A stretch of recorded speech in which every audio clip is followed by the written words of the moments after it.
Chapter 1, Part 2. How much actual cash that original desires of Burns was worth of him? I have no way of knowing. Perhaps it bought him $2 or $3 million. Whatever the amount, it becomes insignificant when compared with the greater asset he acquired. The definite knowledge that an intangible impulse of thought can be transmuted into its physical counterpart by the application of known principles. Burns literally thought himself into partnership with the great Edison. He thought himself into a fortune. He had nothing to start with except the capacity to know what he wanted and the determination to stand by that desire until he realized it. He had no money to begin with. He had but little education. He had no influence, but he did have initiative, faith, and the will to win. With these intangible forces, he made himself number one man, but the greatest inventor who ever lived. Now let us look at a different situation and study a man who had plenty of tangible evidence of riches, but lost it because he stopped 3 feet short of the goal he was seeking. 3 feet from gold. One of the most common causes of failure is that habit of quitting when one is overtaken by temporary defeat. Every person is guilty of this mistake at one time or another. R.U. Derby, who later became one of the most successful insurance salesmen in the country, tells the story of his uncle, who was caught by the gold fever in the gold rush days and went west to dig and grow rich. He had never heard the saying that more gold has been mined from the brains of men than has ever been taken from the earth. He stacked a claim and went to work with pick and shovel. The going was hard, but his lust for gold was definite. After weeks of labor, he was rewarded by the discovery of the Shining One. He needed machinery to bring the ore to the surface. Quietly, he covered up the mine, retraced his footsteps to his home in Willingsburg, Maryland, and told his relatives and a few neighbors of the strike. They got together money for the needed machinery and had it shipped. The uncle and Darby went back to work the mine. The first car of ore was mined and shipped to a smelter. The returns proved they had one of the richest mines in Colorado. A few more cars of that ore would clear the depths, then would come the big killing in profits. Down went the drills, up went the hopes of Darby and uncle. Then something happened. The vein of the gold ore disappeared. They had come to the end of the rainbow, and the pot of gold was no longer there. They drilled on, desperately trying to pick up the vein again, all to no avail. Finally, they decided to quit. They sold the machinery to a junk man for a few $100s and took the train back home. Some junk men are dumb, but not this one. He called in a mining engineer to look at the mine and do a little calculating. The engineer advised that the project had failed because the owners were not familiar with fault lines. His calculation showed that the vein would be found just 3 feet from where the Derby had stopped drilling. That is exactly where it was found. The junk man took millions of dollars in one from the mine because he knew enough to seek expert counsel before giving up.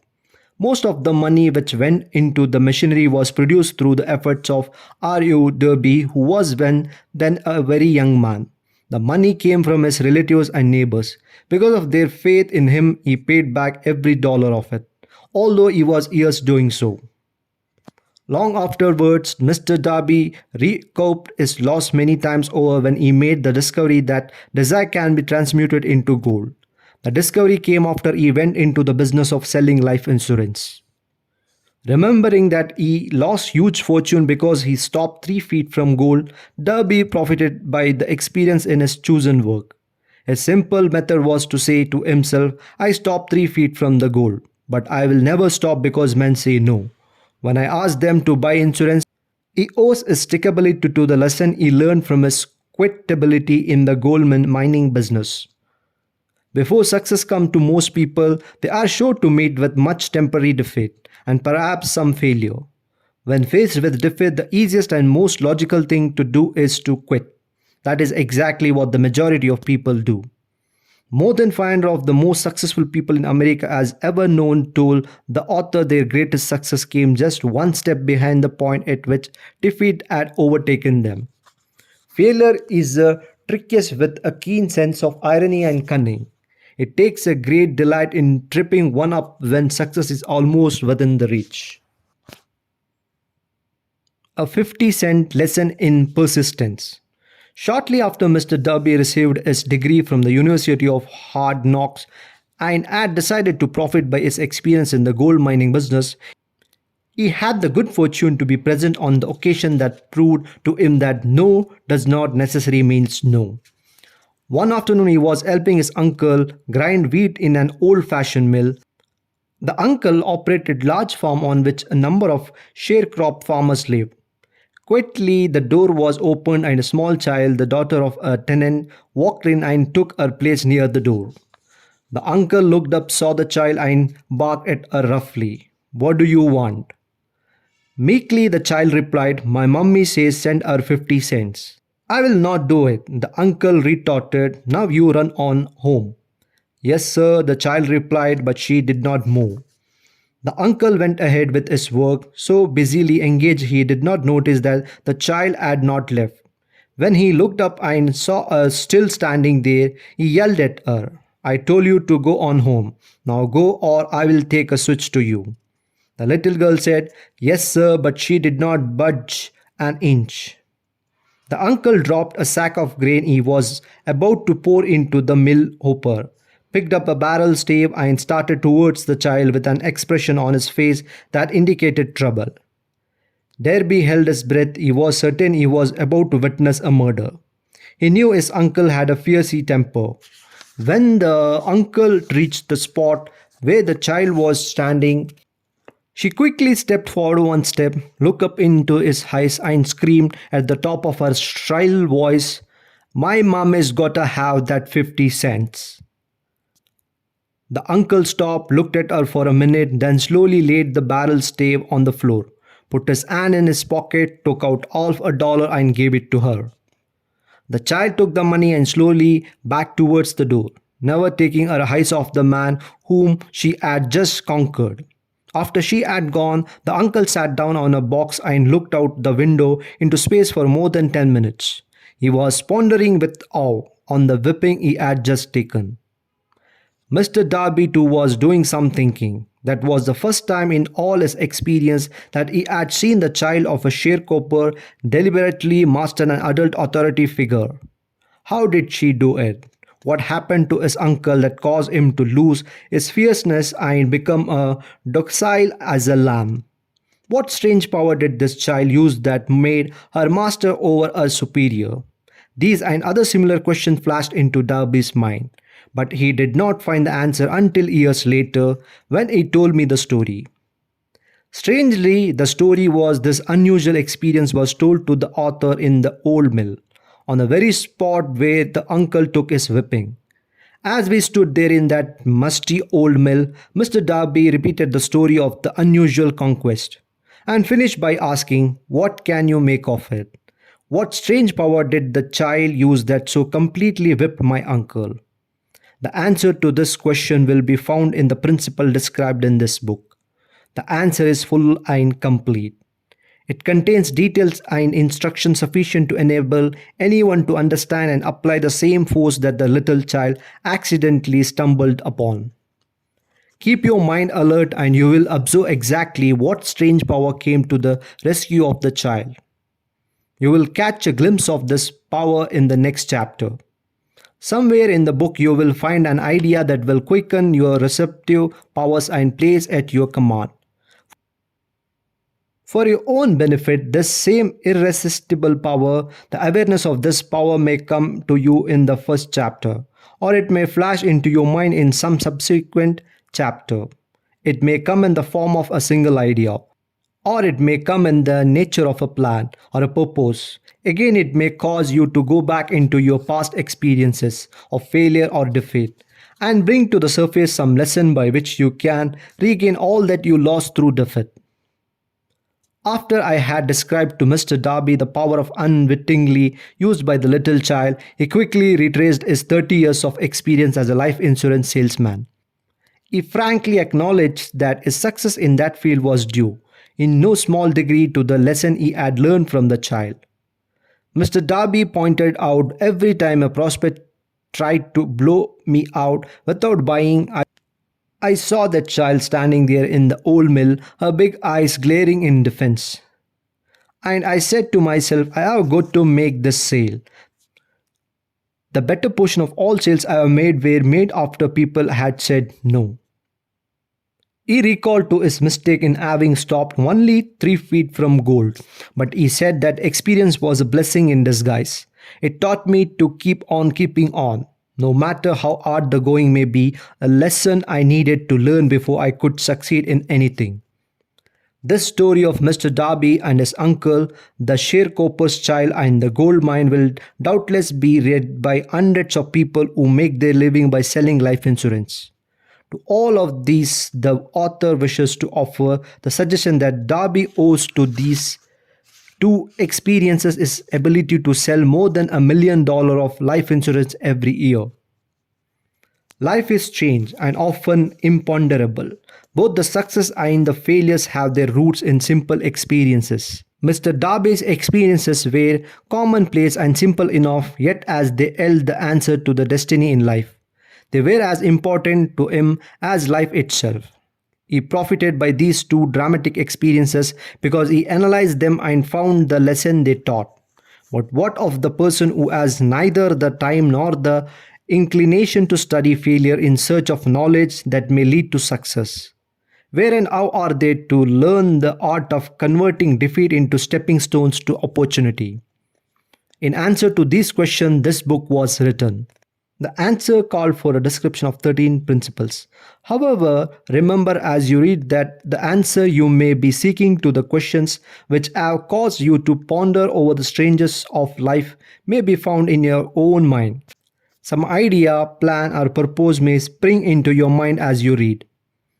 One sound idea is all you need to achieve success. The principle described in the book contain the best and the most practical ways and means of creating useful ideas.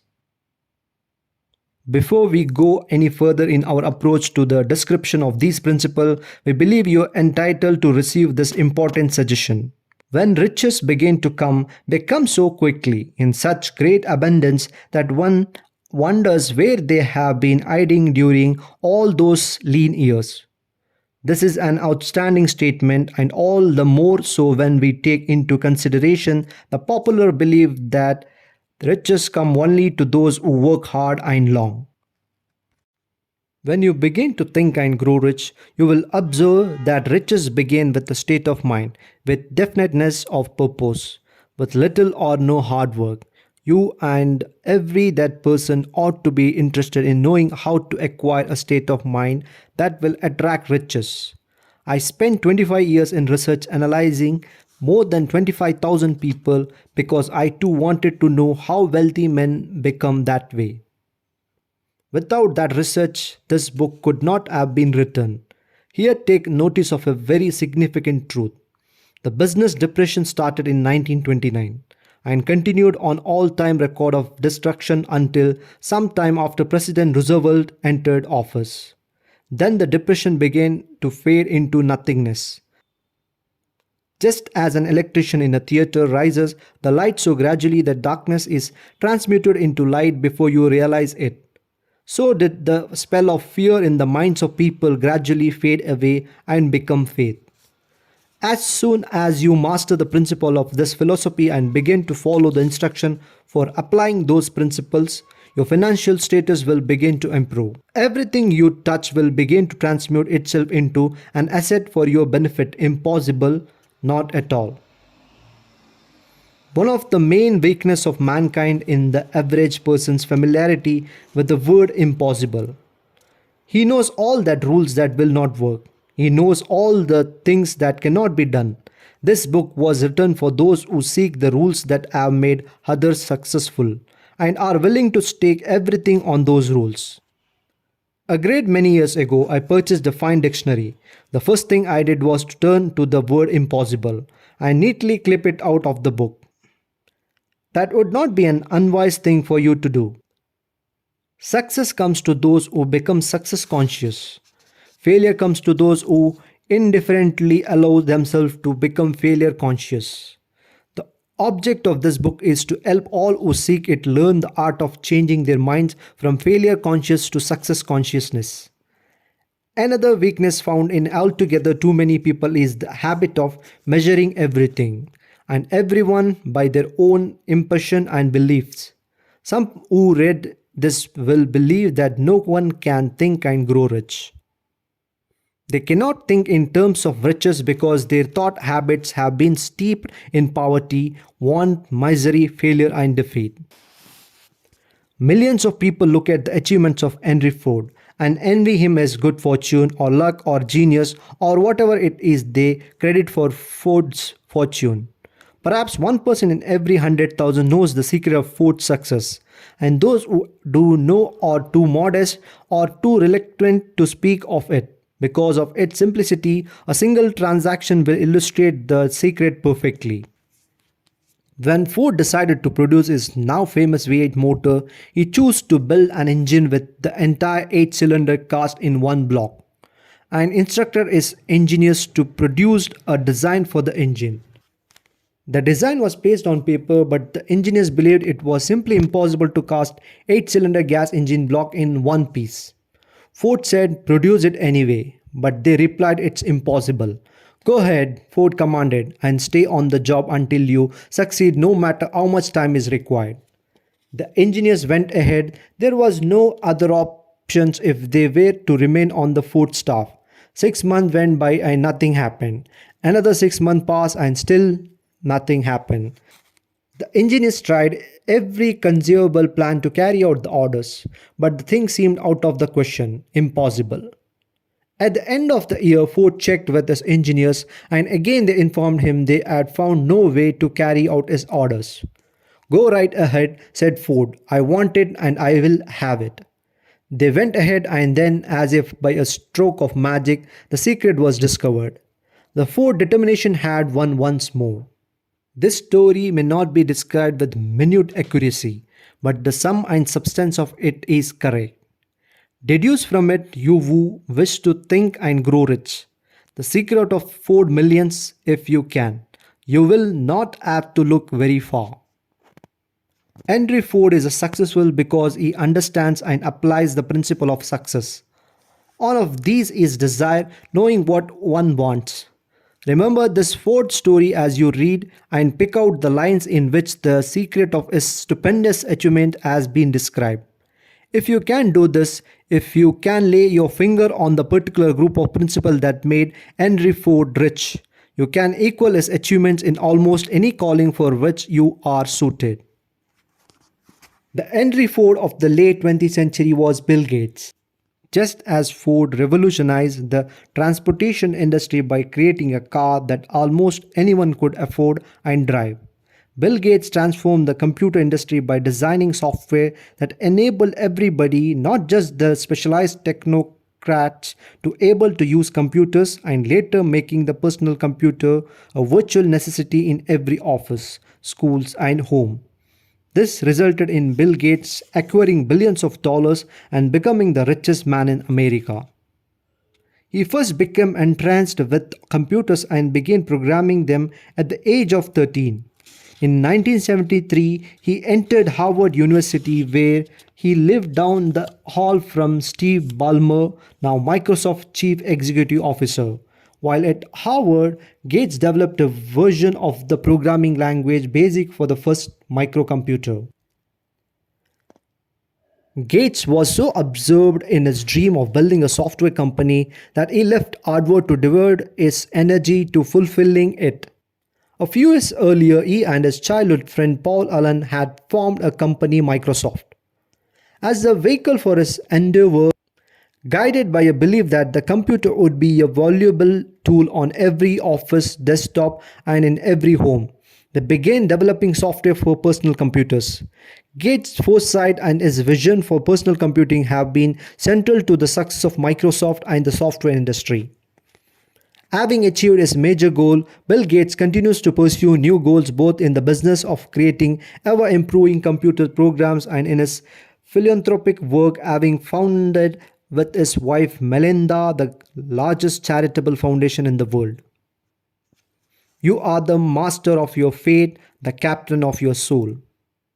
When the English poet W.C. Henley wrote the prophetic lines, I am the master of my fate, I am the captain of my soul, he should have informed us that the reason we are the masters of our fate, the captains of our soul, is because we have the power to control our thoughts.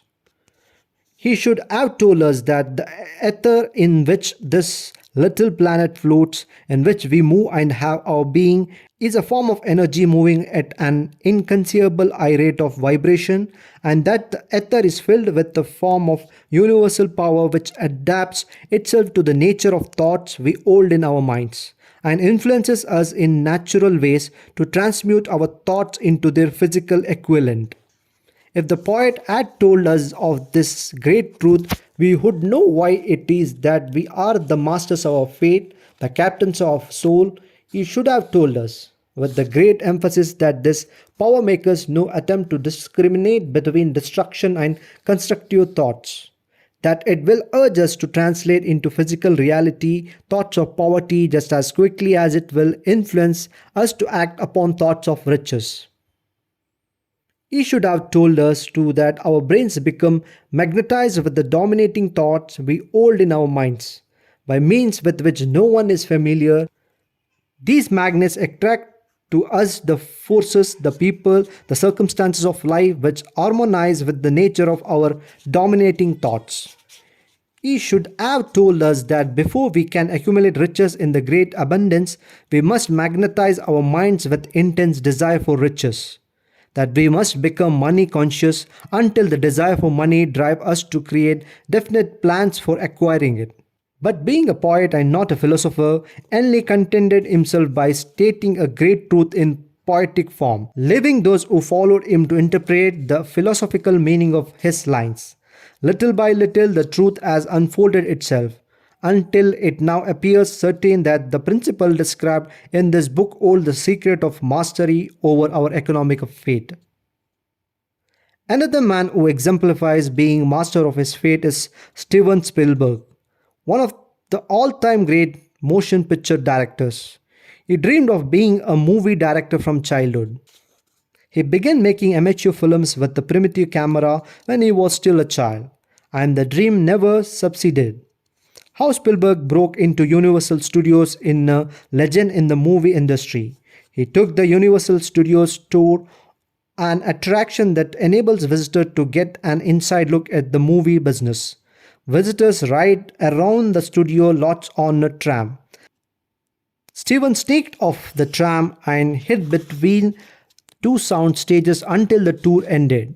When he left at the end of the day, he made a point of saying a few words to the gate guard. Day after day, he went back to the studio for 3 months.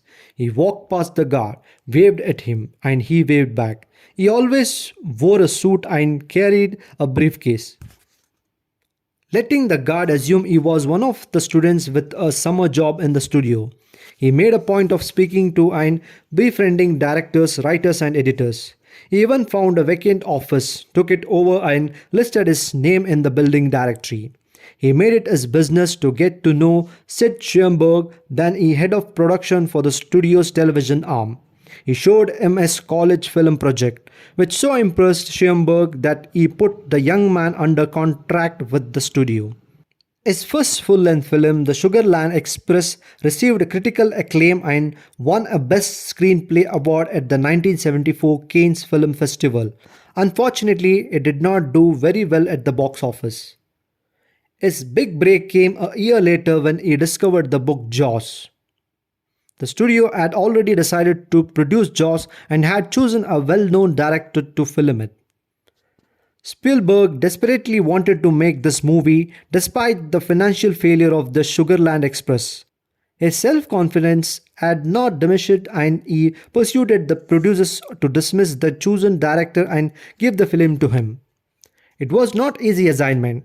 From the beginning trouble beset the production, it ran into technical and budget problems. However, when Jaws was released in June 1975, it enjoyed twofold success. It broke box office records and the critics loved it. Within a month of its release, the film had taken in $60 million at the box office, an unheard of amount at the time.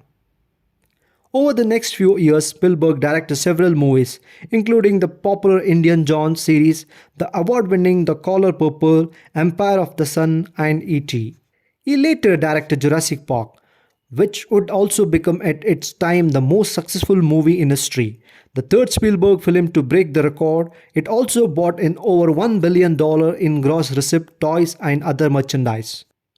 Spielberg continues to pursue his dreams. When he and two other Hollywood moguls created their own production company, they called it DreamWorks. We are now ready to examine the first of these principles. Meant in the spirit of open-mindedness, remember as you read that they are the invention of no single person. The principle were gathered from the life experience of more than 500 men who actually accumulated riches in huge amounts. Men who began in poverty with little education or influence. The principles work for these men. You can put them to work for your own enduring benefit. You will find it easy, not hard to do. Before you read the next chapter, I want you to know that it conveys factual information that might easily change your entire financial destiny, as it has so definitely brought changes of stupendous proportions to two people described. I want you to know also the relationship between these two men and myself is such that I could have taken no liberties with the fact even if I had wished to do so. One of them has been my closest personal friend for almost 25 years. The other is my own son. The unusual success of these two men, success that they generously accredit to the principle described in the next chapter, more than justifies this personal reference as a means of emphasizing the far-flung power of this principle.